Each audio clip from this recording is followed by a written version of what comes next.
You've been doing everything right. Healing, reflecting, journaling, reading the books, following the guidance, showing up for yourself. But then, something breaks. Not outside, inside. And no one warns you about this moment. No one tells you that the instant you finally face your shadow, the parts of yourself you've spent years avoiding, is the exact moment most people don't survive. Not because they die, but because they can't bear to live without their beautiful lies. There's a dangerous myth we carry in our healing-obsessed culture.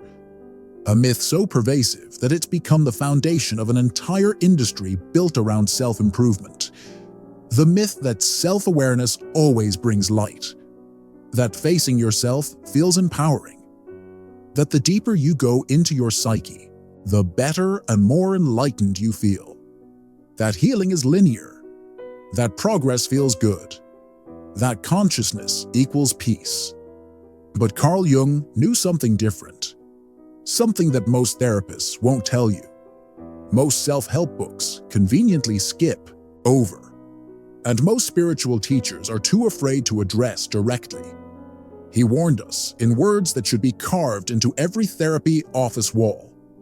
People will do anything, no matter how absurd, to avoid facing their own soul. Jung understood that there's a point in every authentic healing journey where you stop getting better and start getting real. Where the comfortable illusions fall away, and you're left face to face with the raw, unfiltered truth of who you actually are. Because when you finally let the mask fall, when you stop performing the carefully curated version of yourself that gets you love, approval, and safety, what's left underneath isn't the clarity you were promised. It's chaos. Pure, disorienting, terrifying chaos. The kind of chaos that makes you question everything. Your relationships, your career, your beliefs, your entire sense of purpose and direction. And that chaos, that's where most people turn back. That's where they rebuild the walls, put the mask back on, and convince themselves they were healed enough. That's where they decide that maybe some truths are better left buried. But what if I told you that this chaos isn't the end of your journey? What if it's actually the beginning of something you never saw coming? What if the very thing that feels like it's destroying you is actually preparing you for a kind of life you never knew was possible? Let me tell you about Sarah, 32 years old. Successful marketing director at a company she used to dream of working for. 2 years into therapy, after what she called her quarter-life crisis, part 2. She'd read Jung, done the inner child, work, practiced mindfulness religiously, journaled through childhood traumas, and had developed what everyone around her described as impressive emotional intelligence. By every measure society uses to define healing, she was succeeding. Her therapist was proud of her progress. Her friends envied her self-awareness. She could articulate her patterns, set boundaries, communicate her needs, and had developed a vocabulary for her emotions that would make any psychology textbook proud. But then something shifted, something no amount of therapy had prepared her for. I woke up one morning, she told me, her voice carrying a particular kind of exhaustion I've come to recognize, and I couldn't remember why I wanted any of it. My job, my relationship, my carefully planned future. Everything felt hollow. Like I was living someone else's life, performing someone else's dreams. Sarah had stumbled into what Jung called the night sea journey, the descent into the unconscious where your ego, your carefully constructed sense of who you think you are, begins to die a slow, disorienting death. You see, when you start doing real shadow work, not the sanitized Instagram version with pretty quotes and gentle affirmations, but the deep, archaeological excavation of everything you've buried in your unconscious. You're not just uncovering hidden parts of yourself, You're dismantling what Jung called the persona. The persona is the mask you wear to navigate the world. It's the role you play to be loved, accepted, successful, safe. It's the carefully crafted image you present to others and, more insidiously, to yourself. For Sarah, her persona was the high-achieving, emotionally intelligent, healed woman who had her life together. She'd spent years perfecting this image, first to survive her chaotic childhood, then to succeed in her career, then to attract the right kind of relationships. But the shadow holds everything that doesn't fit the image. Your anger that you learned was unladylike or unprofessional. Your selfishness that you were taught was morally wrong. Your deep, aching needs that you learned to hide because expressing them made others uncomfortable. Your authentic desires that scare you because they don't align with who you think you should be. All the messy, complex, inconvenient, human parts of you that you learned to exile before you could even walk properly. And when you finally face these parts, really face them, not just acknowledge them intellectually in a therapy session, the persona starts to crack. The mask begins to slip, and suddenly, nothing feels exciting anymore. Your dreams feel foreign, like they belong to someone else. Your goals feel empty, like you're climbing a ladder leaning against the wrong wall. Your relationships feel performative, like you're playing a character who's slowly forgetting her lines. You feel emotionally numb, disconnected from a life you once fought for, disoriented in your own existence. This isn't depression, though it might look like it from the outside. Depression feels heavy, like you're drowning. This feels different. This feels like nothing. Like you've unplugged from the matrix of your own life and suddenly realize you have no idea who you are without the programming. This is disintegration, the slow, necessary, terrifying collapse of the false self you spent your whole life perfecting. Jung wrote about this process with such clinical precision, it's almost comforting. The privilege of a lifetime is to become who you truly are. But he didn't mention that becoming who you truly are requires letting everything you thought you were die. He didn't warn you that this death wouldn't feel triumphant or enlightening. He didn't tell you that you'd spend weeks, maybe months, feeling like a stranger in your own life. He didn't explain that you'd wake up each morning wondering if this numbness, this disconnection, this sense of living in a simulation was your new permanent reality. And that death, that slow dissolution of everything familiar, it's excruciating in a way that has no name, because for the first time in your life, you have no role to hide behind, no performance to give, no identity to defend or maintain. You're just here, raw, undefined, unknown, unformed, like a snake that's shed its skin, but hasn't grown the new one yet, vulnerable and exposed in a way that feels both terrifying and strangely sacred. Pause for a moment. Take a breath. Is this what you've been carrying all along? This sense that everything you've built, everything you've achieved, everything you've become somehow feels empty. Like you're successful at living someone else's life? If so, you're not broken. You're not ungrateful. You're not having a breakdown. You're having a breakthrough. But breakthroughs, real ones, don't feel the way you think they will. Here's the truth no one prepares you for. The truth that would empty therapy waiting rooms if people really understood it. The moment you truly face your shadow isn't a moment of victory. It's not a triumphant confrontation where you slay your demons and emerge victorious. It's not a dramatic catharsis where everything suddenly makes sense. It's a quiet death. You don't scream. You don't cry dramatically. You don't have some life-changing epiphany that ties everything together with a neat bow. You just stop. Stop pretending. The life you've built feels fulfilling when it doesn't. Stop trying to be the person everyone needs you to be when you don't even know who you are.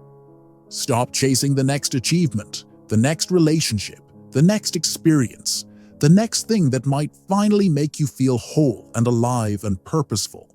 Stop performing enthusiasm for things that leave you empty. Stop forcing gratitude for a life that feels like it belongs to someone else. Just stop. And that silence, that complete stopping of the machinery of your carefully constructed existence, is unbearable because you've spent your entire existence in motion, moving to feel worthy, achieving to feel valuable, performing to feel loved, helping others to feel needed, analyzing yourself to feel evolved. Without the constant motion, the endless doing, the relentless becoming, who are you? Jung understood this terror better than anyone who's ever written about the human psyche. He wrote, "The most terrifying thing is to accept oneself completely, not the pretty parts, not the parts that make sense to others or that fit into neat categories, not the parts that can be celebrated at dinner parties or put on LinkedIn profiles. All of it. Your petty jealousies that you've spent years trying to transcend. Your deep selfishness that you've disguised as independence. Your capacity for cruelty that you've hidden behind kindness. Your desperate need for love and validation that you've dressed up as a spiritual wisdom or emotional intelligence. Your lazy moments, your vengeful thoughts, your shallow desires, your small-minded reactions, your immature coping mechanisms that you thought you'd outgrown. The parts of you that want things you're ashamed to want, that feel things you've been taught are wrong to feel, that need things you've been told make you weak or codependent or unenlightened. That moment of complete self-acceptance, not the Instagram version, but the real thing. That's the moment most people never survive. Not because it kills them, but because it strips away every illusion they've ever clung to just to feel okay in their own skin. Let me tell you about David. 41 years old, recently divorced, not recently enough that people still ask how he's doing, but not long enough that he's stopped feeling like a failure every time he has to explain why he's living in a one-bedroom apartment instead of the suburban house where his kids used to run through sprinklers in the backyard. Father of 2 beautiful children, 8 and 11, who look at him with a mixture of love and confusion because daddy seems sad all the time now, even when he's trying to be fun. They ask questions he doesn't know how to answer, like, "Are you and mommy ever getting back together?" And "Why do you look tired even after you sleep?" He'd spent 3 years in therapy after his wife left. Not because she was cruel or because he was abusive, but because, as she put it, living with you feels like living with a stranger who's pretending to be my husband. She said it during their final fight, and the words landed with the particular precision that only truth possesses. He was convinced that if he could just fix himself, become more emotionally available, more present, more conscious, everything would fall into place. Maybe she'd see the work he was doing. Maybe she'd come back. Maybe he'd finally understand why his life felt so empty despite checking all the boxes of what success was supposed to look like. Maybe he'd finally feel like the man he thought he was supposed to be, instead of this imposter who'd spent 41 years playing a role he'd never auditioned for. "I thought I was making real progress," he said, sitting across from me with the particular exhaustion that comes from trying too hard for too long. I was more self-aware than I'd ever been. I could communicate better. I was taking responsibility for my patterns, my triggers, my part in the relationship failing. He'd done the work, read the books, processed the childhood wounds, identified his attachment style, learned the language of emotions, developed the tools, but then came what he described as the collapse.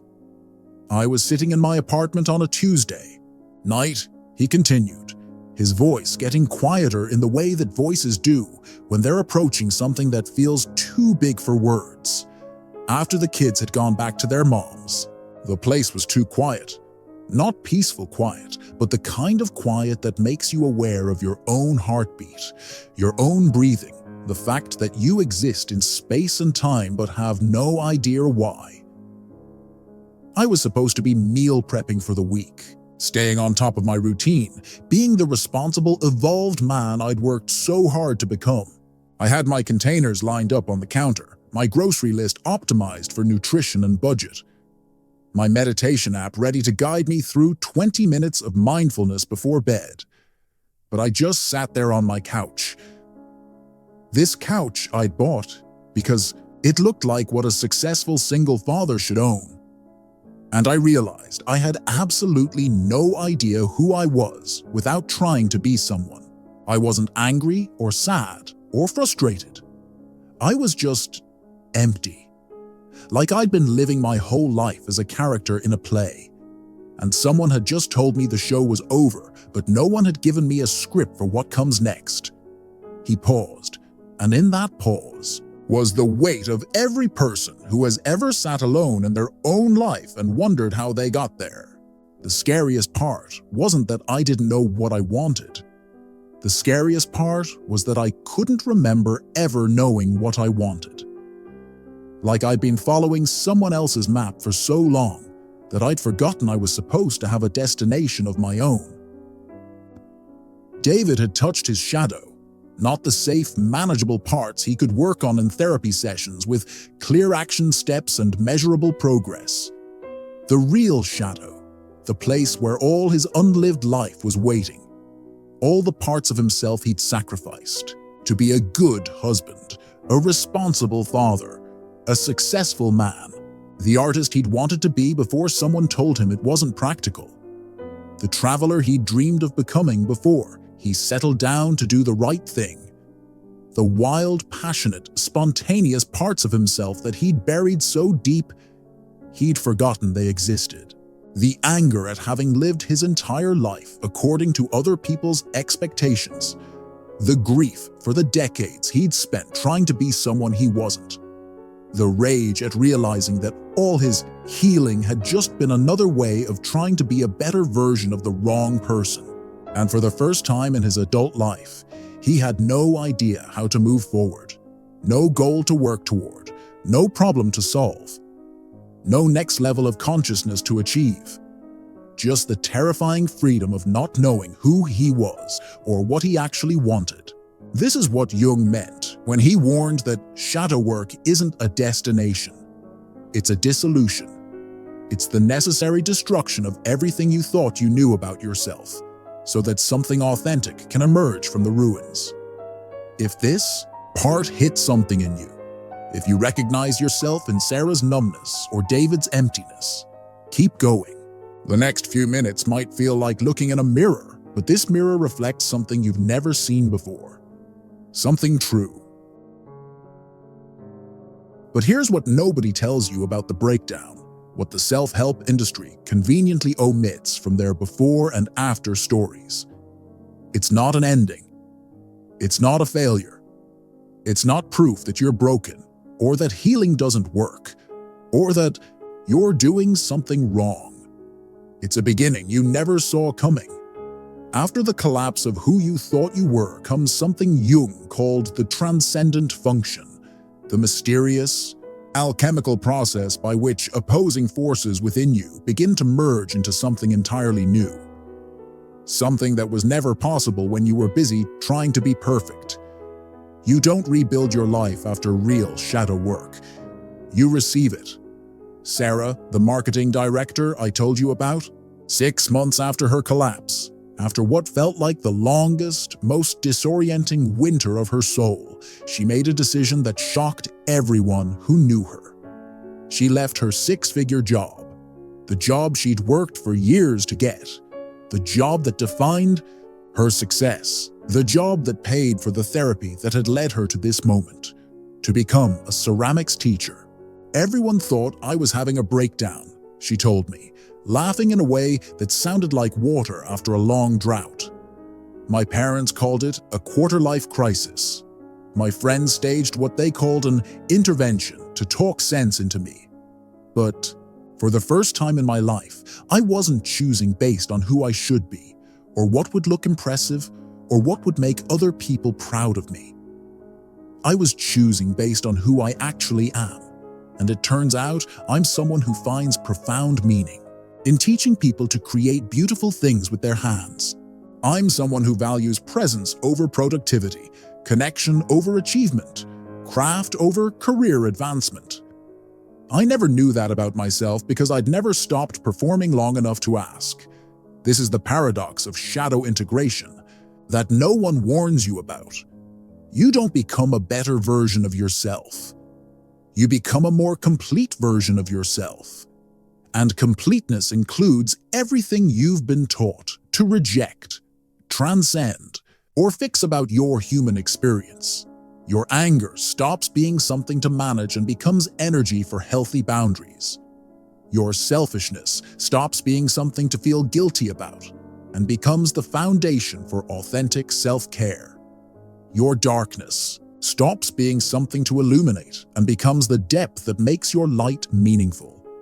Your neediness becomes your capacity for intimacy. Your sensitivity becomes your superpower for reading energy and creating safety for others. Your intensity becomes the fuel for your passion.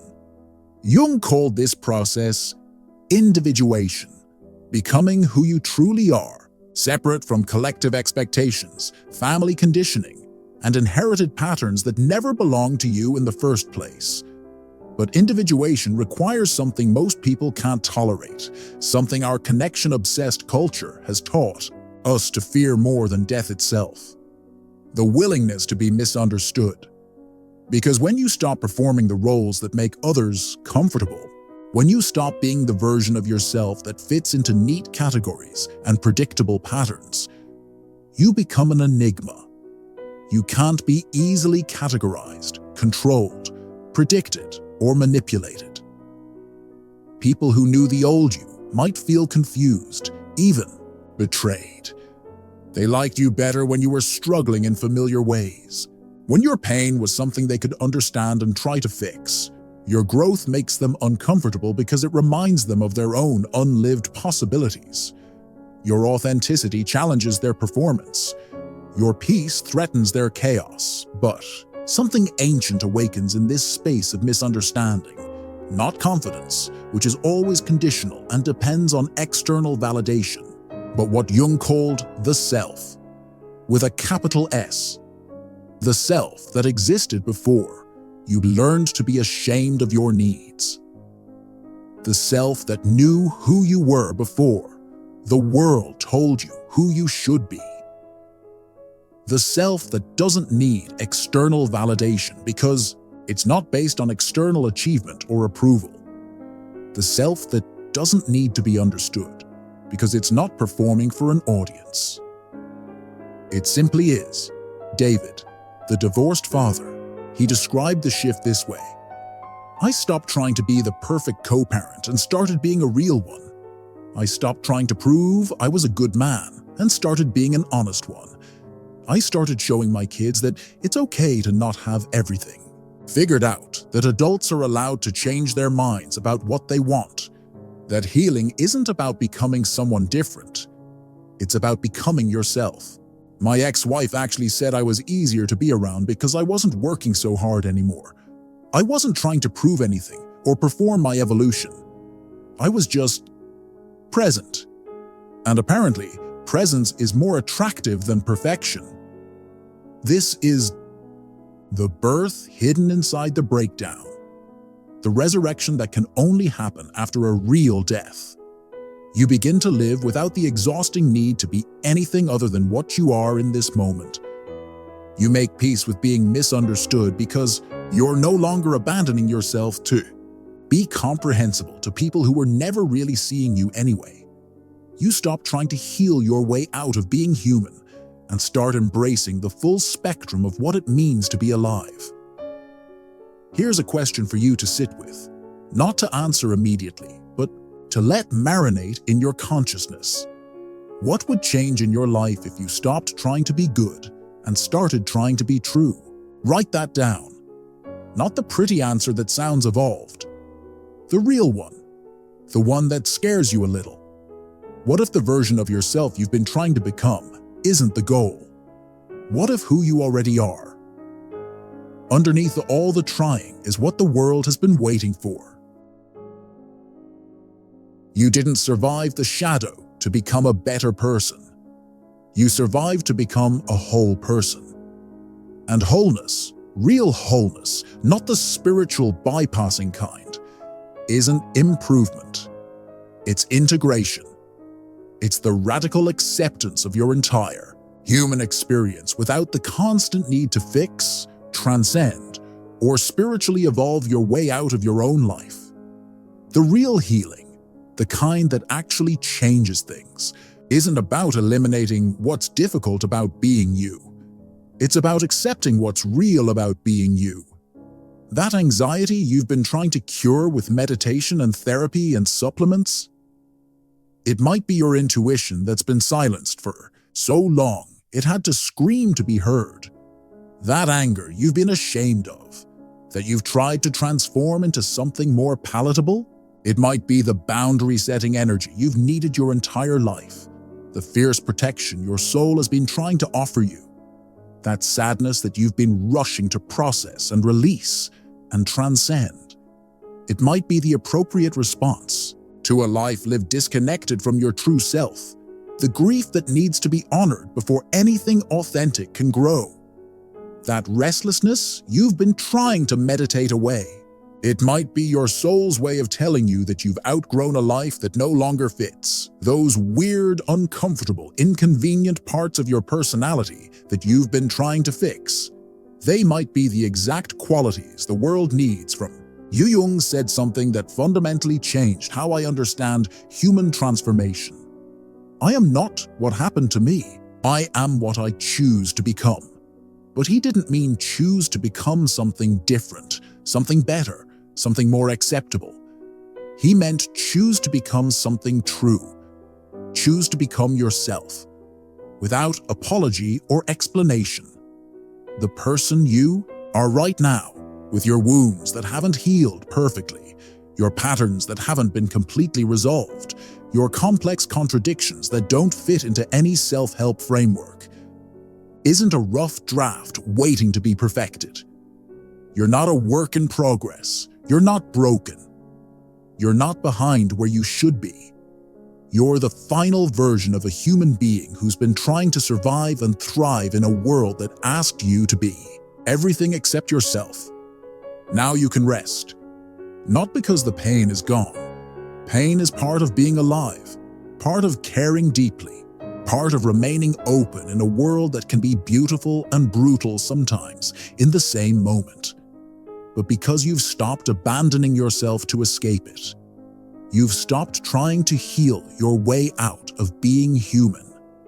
You've stopped treating your emotions like problems to be solved instead of information to be received.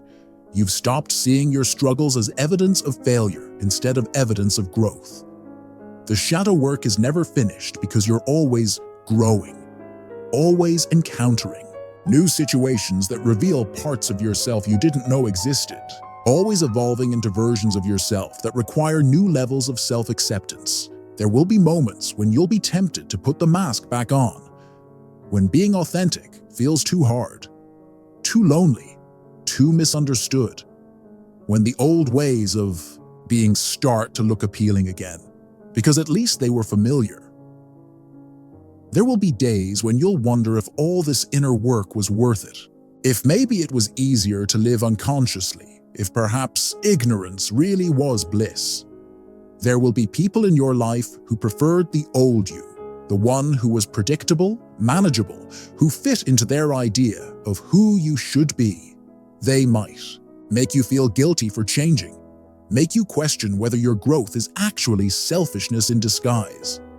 But once you've survived that first dissolution, that first death of the false self, that first journey through the dark night of the soul, you know something most people never learn. You can trust yourself to fall apart. You can trust yourself to sit in the unknown without rushing to figure it out. You can trust yourself to be remade by forces larger and wiser than your conscious will. You can trust the process even when you can't see where it's leading. This is the real teaching hidden in all of Jung's work, the secret that transforms everything. Not that you need to become enlightened, but that you need to become real. Not that you need to eliminate your darkness, but that you need to stop being afraid of it. Not that you need to fix yourself, but that you need to accept yourself. The shadow isn't your enemy. It's your wholeness, waiting to be claimed. It's your power that got buried under other people's expectations. It's your wildness that got tamed. Your authenticity that got conditioned. Your truth that got hidden, and you're not broken, no matter how broken you felt during the dissolution. You're not lost, no matter how lost you felt in the space between who you were and who you're becoming. You're not behind, no matter how much time you feel like you've wasted trying to be someone you're not. You're not too sensitive, too intense, too much, too little, too anything. You're not a problem to be solved or a project to be completed. You're exactly where you need to be in the most important journey of your life, the journey home to yourself. And this journey, it doesn't end with arrival, it ends with recognition. The recognition that you were never actually lost. You were just looking for yourself in all the wrong places. In other people's approval, in external achievements, in the reflection of who you thought you should be. Home was always here, in your own skin, in your own breath, in your own imperfect, complicated, beautifully human heart. The path forward isn't about fixing yourself or becoming someone else, or finally getting your life together in some perfect, Instagram-worthy way. It's about finally having the courage to be who you've always been underneath all the trying. If this video opened something in you, if it helped you feel less alone in your unraveling, if it gave you permission to stop trying so hard to be okay and start trusting your process, consider sharing it with someone who might need to hear this. Subscribe if you want more content about the real, messy, beautiful process of becoming yourself. But more importantly, remember this: the breakdown isn't the end of your story. It's the beginning of your real life. Take your time. Trust the process. Honor the dissolution. You're not falling apart. You're falling into yourself. And that's the most sacred thing you'll ever do.